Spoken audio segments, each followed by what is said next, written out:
Hello, everyone, and welcome back to another episode of Let's Align podcast. I'm genuinely excited about today's conversation. It's one of those episodes that I believe will leave you feeling inspired, uplifted, and maybe a bit emotional in the most beautiful way.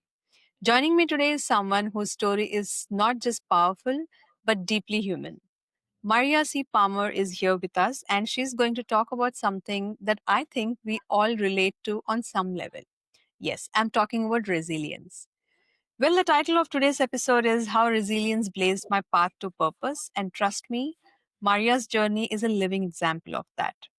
She has faced a lot of challenges, made tough choices, and walked through some incredibly difficult seasons in life. But what's remarkable is how she turned those moments into stepping stones towards something meaningful. So, whether you're going through a tough time right now or you're just searching for your why, I really believe this episode is for you. Maria, welcome to the show, and I'm so glad you're here. I have been looking forward to this conversation. Thank you so much. I'm really looking forward to it too. Thanks so much for having me. All right, with all the enthusiasm, let's get started.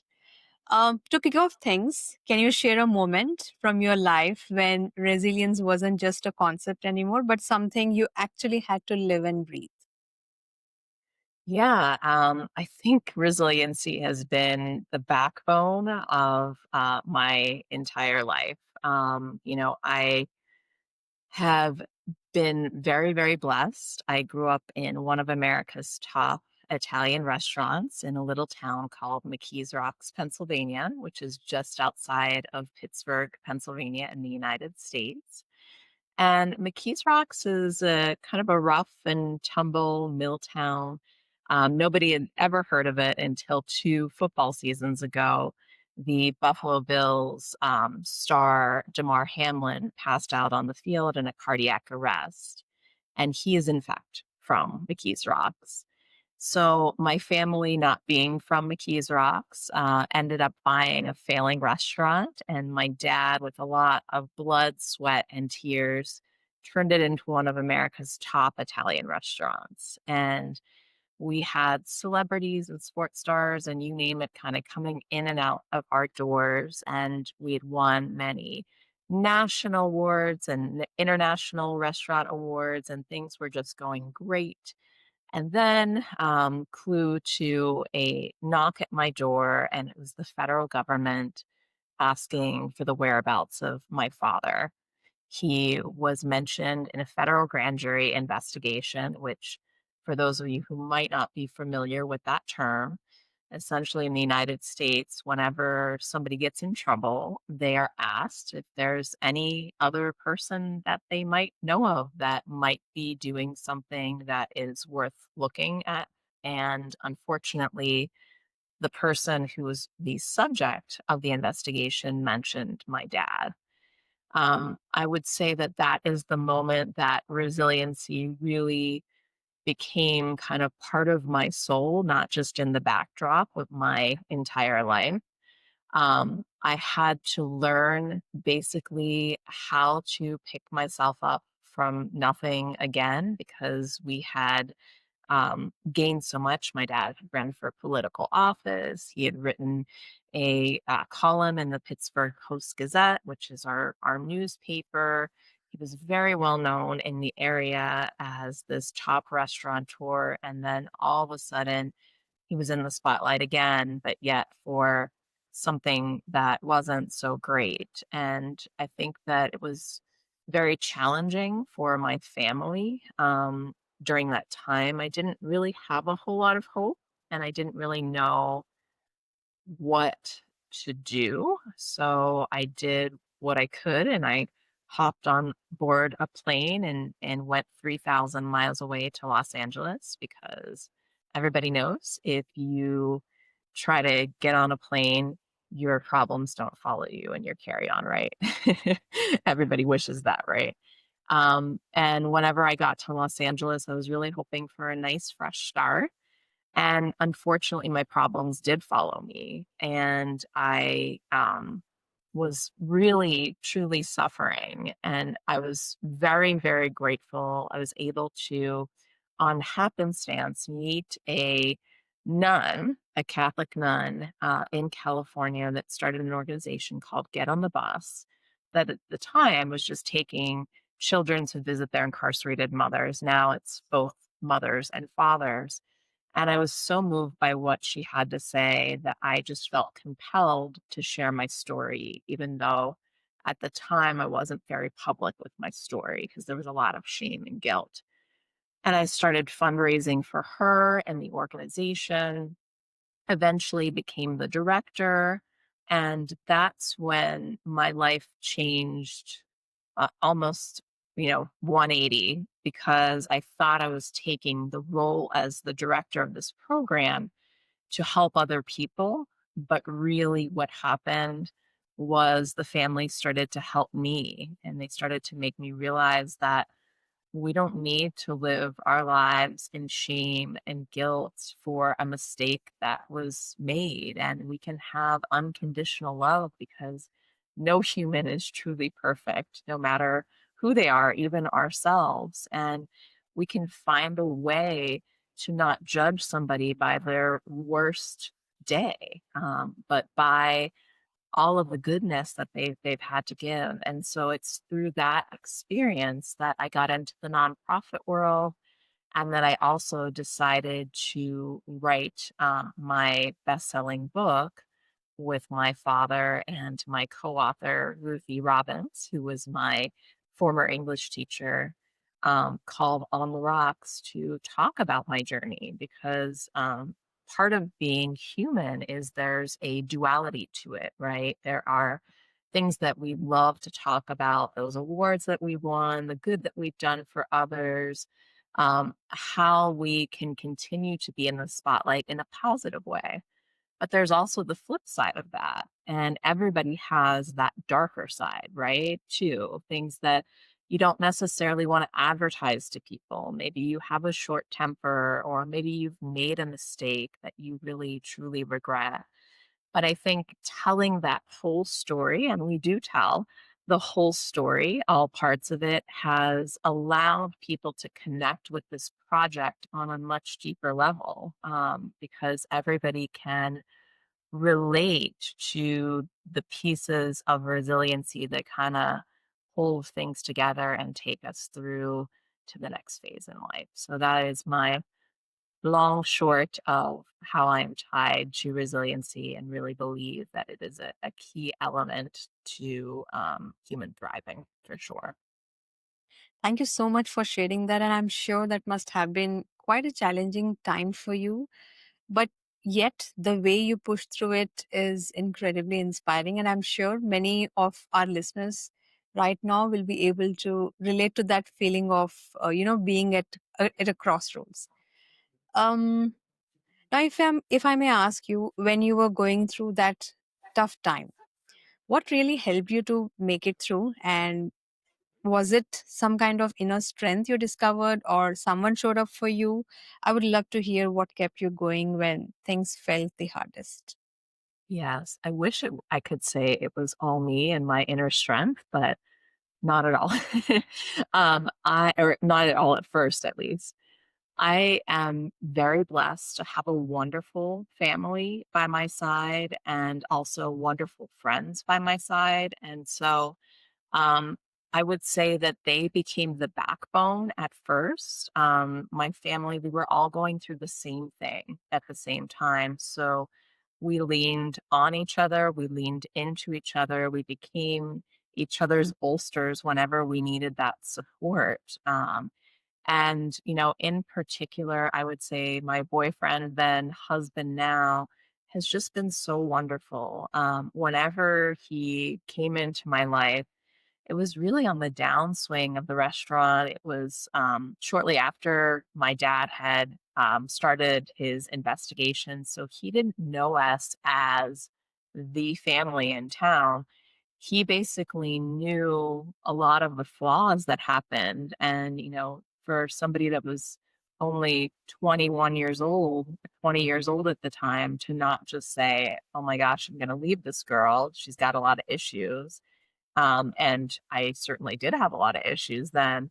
He chose to stick by me, see the parts of me that I couldn't at the time. And I think that, that is the beauty is if you can find somebody who sees something in you, whether it be a life partner, a friend, a mentor, a teacher, a coworker, whoever it might be, hang on to that person. And also, I hope that it will inspire you to be that person for somebody else because in this life, all we have are each other, right? It's not just we're going along with things in a solo manner.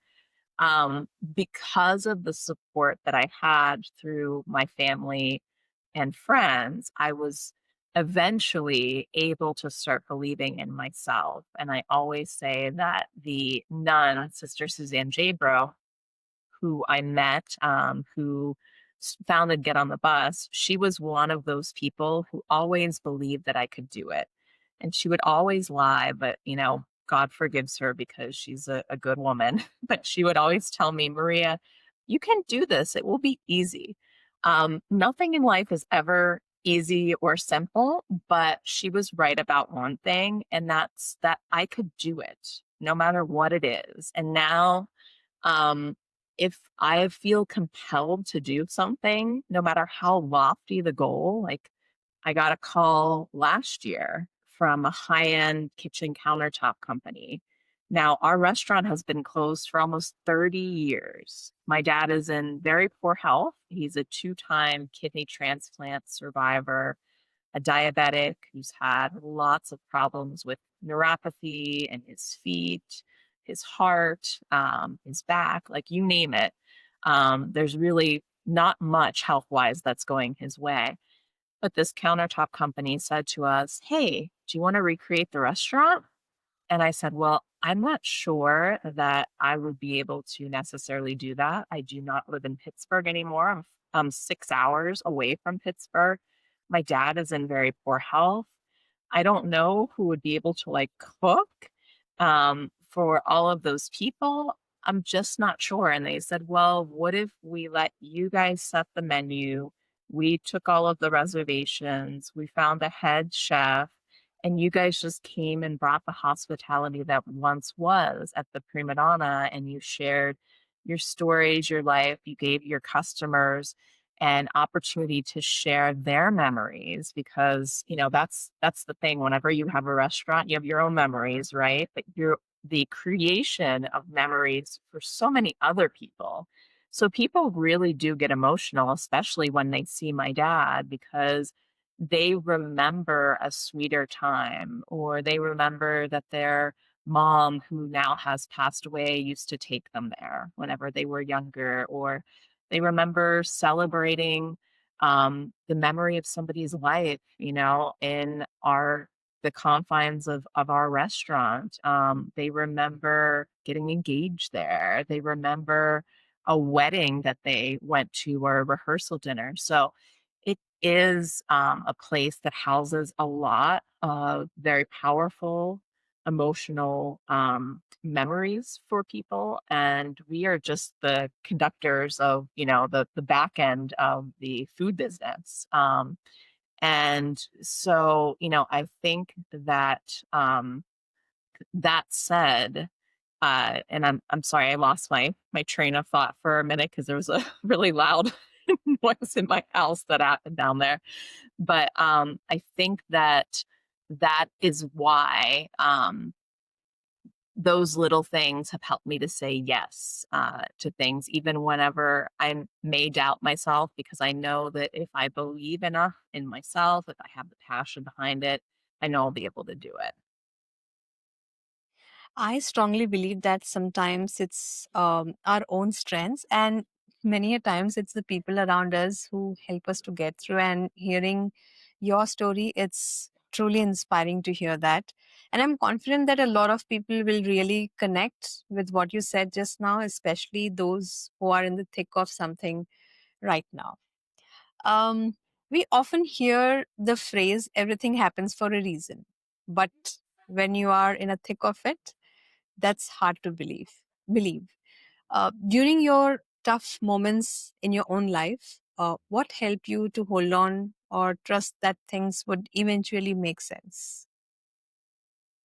That's a great question. So I would say, whenever you look in hindsight, yes, everything definitely happens for a reason. I explain to my dad on a daily basis, if he didn't have the investigation, we would have never had this book. There's just no way, because people don't want to read about somebody that just constantly hits all of the home runs.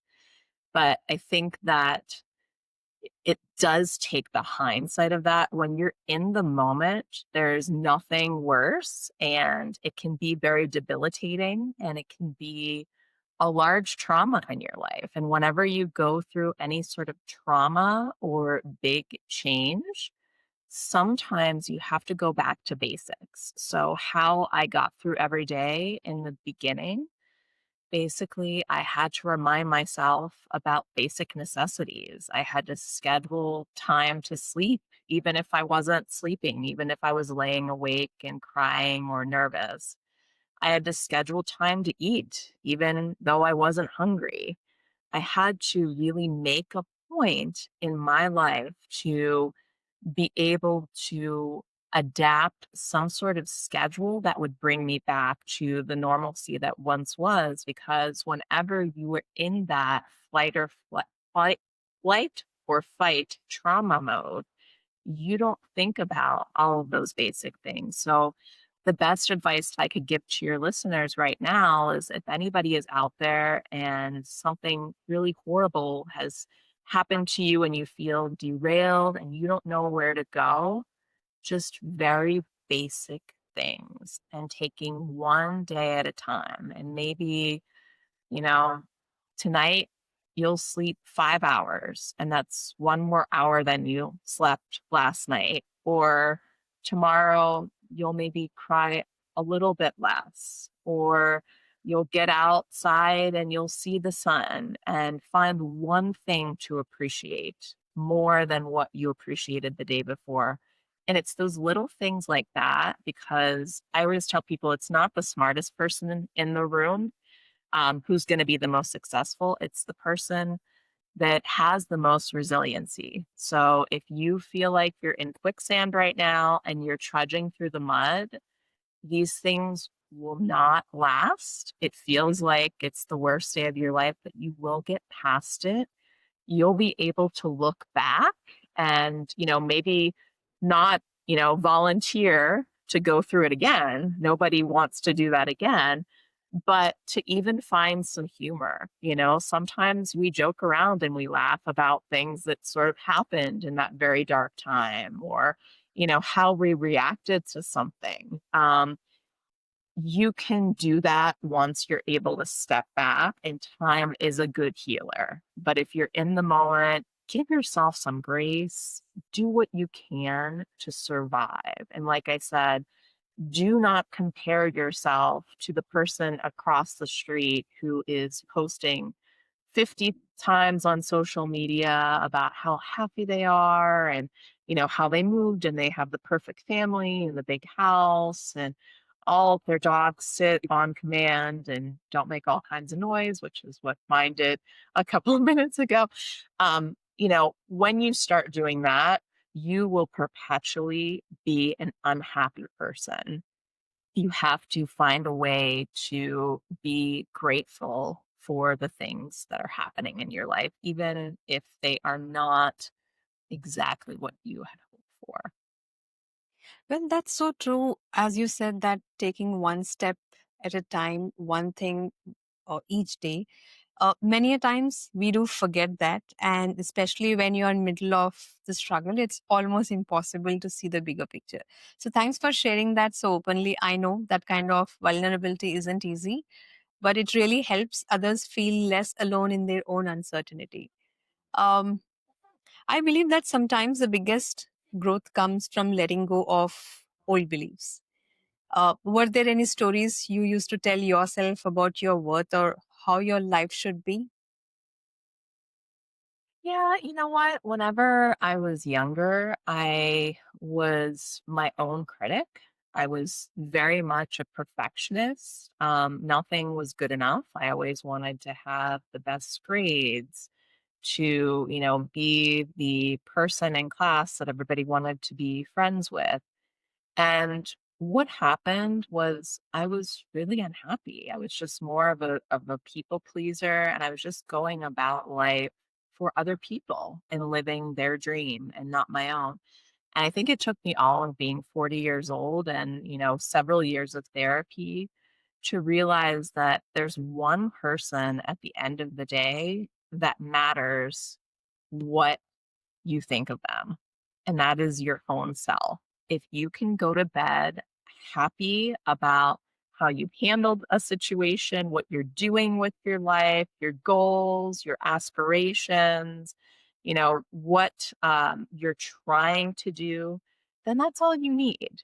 You need to really muddle out anybody else in the background. And once I started doing that, especially through this book project, life has brought me so much joy because if you're not afraid of failing and you're not afraid of what other people think about you, then essentially you have a carte blanche to live your best life and be your best self. And that's not to say that every day I don't try to improve and I don't try to be a better person and I don't try to do more for other people and I don't try to lead by example. I do all of those things. But for people that naturally don't like me or don't like my family or have jealousy, I don't let that dictate what my next move is gonna be. I just sort of let them be wherever they are, and I'm in my lane, and I am genuinely happy for them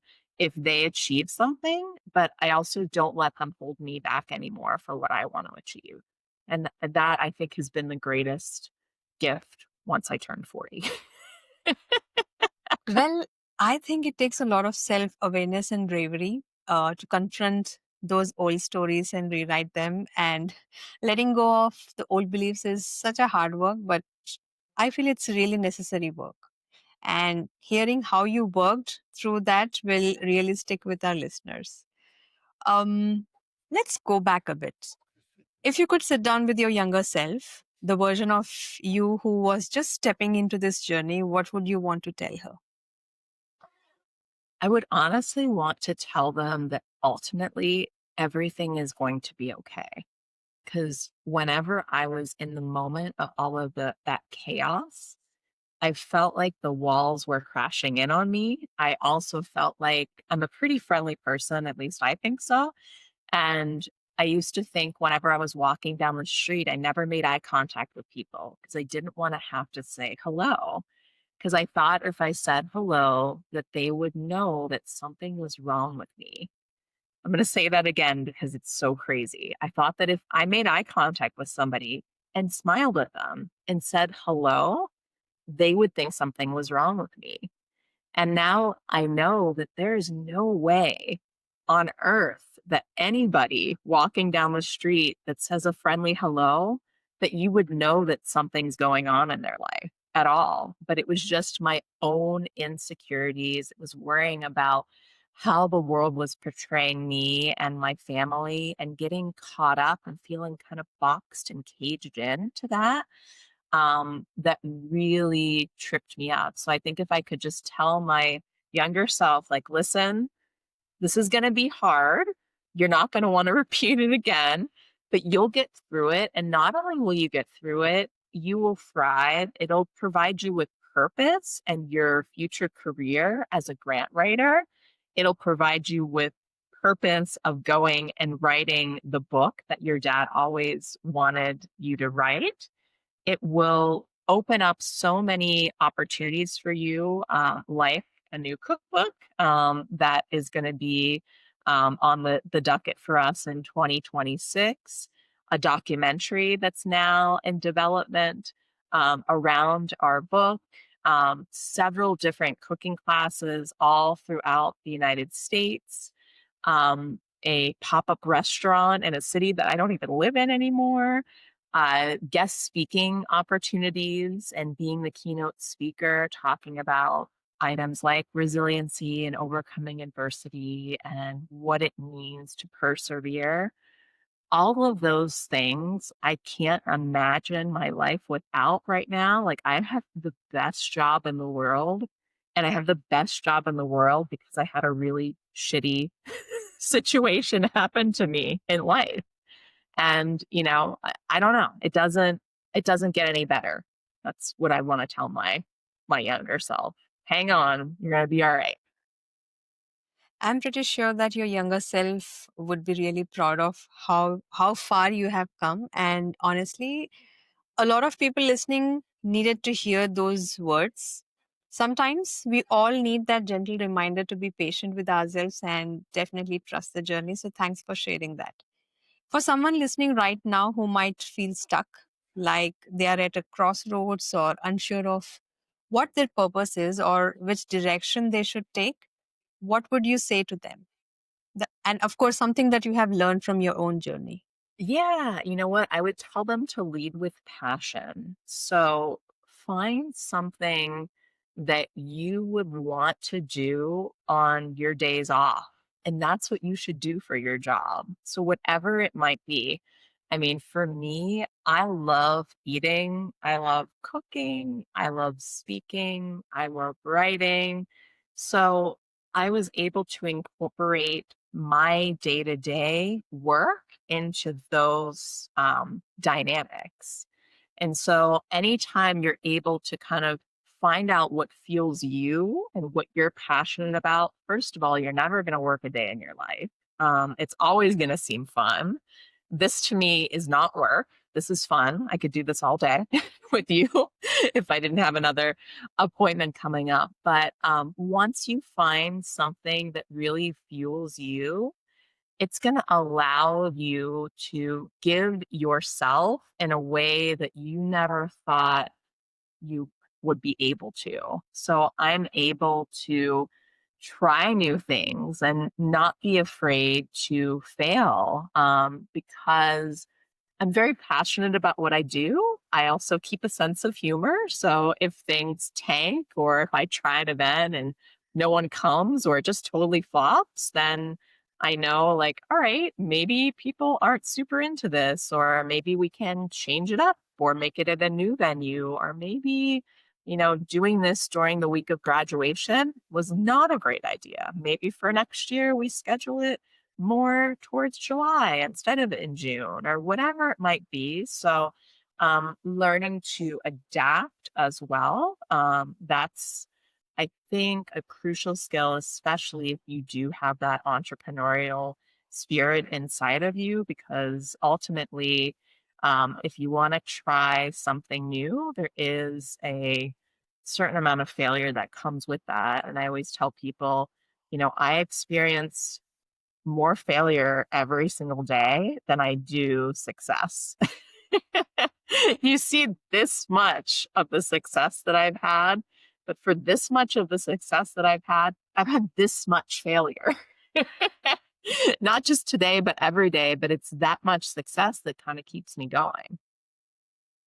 Uh, I really love the way you said that for this much success, there is so much of failure. If we look at it from different perspective, it is just doing things differently, where you could learn things in different way. Uh, Firstly, thank you for being so real about it, and that's very helpful perspective. Many a times it's these small, simple steps that actually make the biggest difference when we are feeling lost. Um, One life lesson or core belief that you keep coming back to no matter what's the season of life you're in. Oh boy. Um, I would say that my dad always used to say the three P's, right? And they're not really in any particular order, but it's persistence, patience, and perseverance. And sometimes, depending upon what you're going through in life, the order changes to those three things, but it's the three P's that really define your success in life. Because sometimes it's a waiting game, and especially if you're in a creative field, there's a lot of waiting involved. Um, there's a lot of persistence involved because you're going to get knocked on your butt more than a couple of times. And you got to be ready to just sort of pick yourself back up. And like you said, redirect, try something new, learn from your mistakes, um, and and patience and perseverance.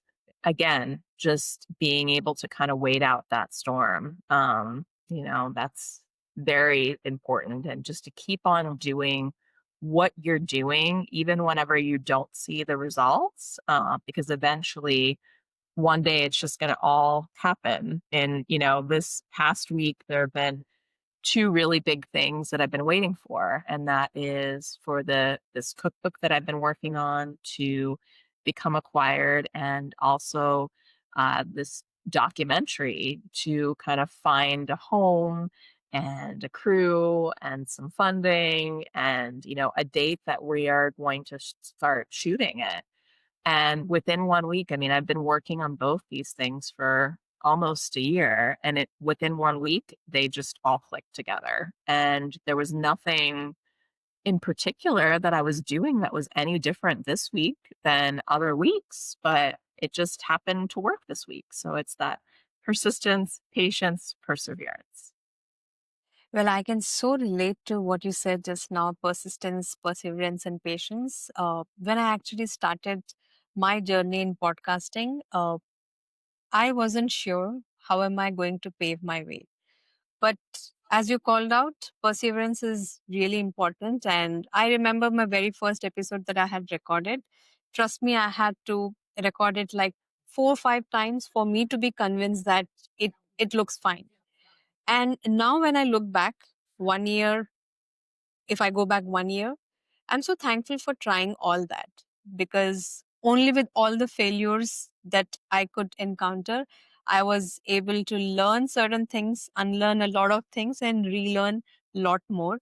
So I'm pretty sure our audience will definitely connect to the 3 P's that you have mentioned just now. Now, okay, now let's lighten up a bit. I think we have had quite a few, you know, deep conversation. I would love for our listeners to get to know the more relaxed, everyday side of you too. Okay. So I'm going to throw a few lighthearted questions your way just to learn a little bit more about you beyond the deep stuff that we spoke just now. And the rule is you got to be quick. Okay. Okay. Okay. I think we already covered this question, but this is somewhat related to it. If you could write a letter to your future self 10 years from now, what's one thing you would want her to never forget? Where you came from. Wow, great. What's something that's totally unrelated to your work or story that just makes you, happy? I love nuns. Okay. And cats too. I have 2 dogs, but I love nuns and cats. They make Well, me I have very 4 cats. oh, I can relate to that. What's a fun fact about you that most people wouldn't guess just by looking at you? I used to host a radio show in Los Angeles Mm-hmm. on LA Talk Radio. That's great. If you had a superpower to help people build resilience, what would it be? I would help them to understand pain, because I think that you do need to understand the pain of resiliency, but maybe like have some sort of Charmin, the little teddy bear that Mm-hmm. deals with the Charmin commercials in the cloud, like have a way to make it not as heavy for people. So like a resiliency light where you still get to the other side of it, but it doesn't hurt so much and cause so much trauma while we're getting to the other side. All right. Last question for you is, what's one habit or hobby you picked up during a tough time that surprised you by how much it helped? Walking. Yeah, walking definitely helps, and you don't have to have a destination either. You can just go out and enjoy nature. Well, that was so much fun getting to know you a little better. And I loved hearing those the surprising responses that you gave. So thanks for that. Before we wrap up, where can listeners connect with you, follow your work, or explore more about your story? Sure. So, probably the best place to go is on my website, www.maria, Maria,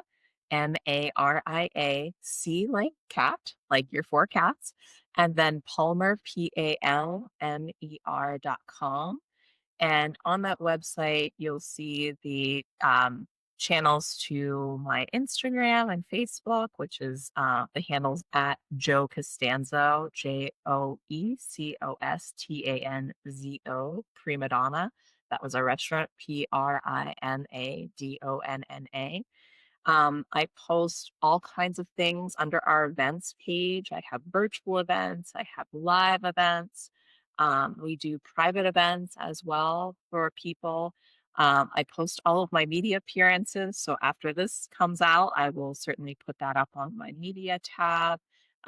There's lots of ways to kind of keep in touch with us. There's more information about the restaurant, about the book, about my new book that will be coming out. I'm sure there'll be some more information about that, about the documentary. So we got it all there.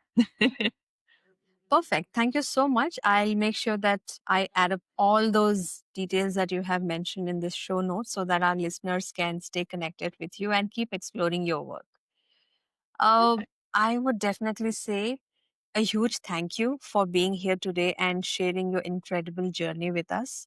Trust me, your story of resilience and purpose has been truly inspiring, and I know it's going to touch so many people who need to hear it right now. In all honesty, it's been such a privilege to have this conversation with you. Thank you. I feel the same. Thank you so much. Thanks for having me. I look forward to have you again in future episodes. So definitely I'm going to stay connected with you. Anytime. I'm happy to come back.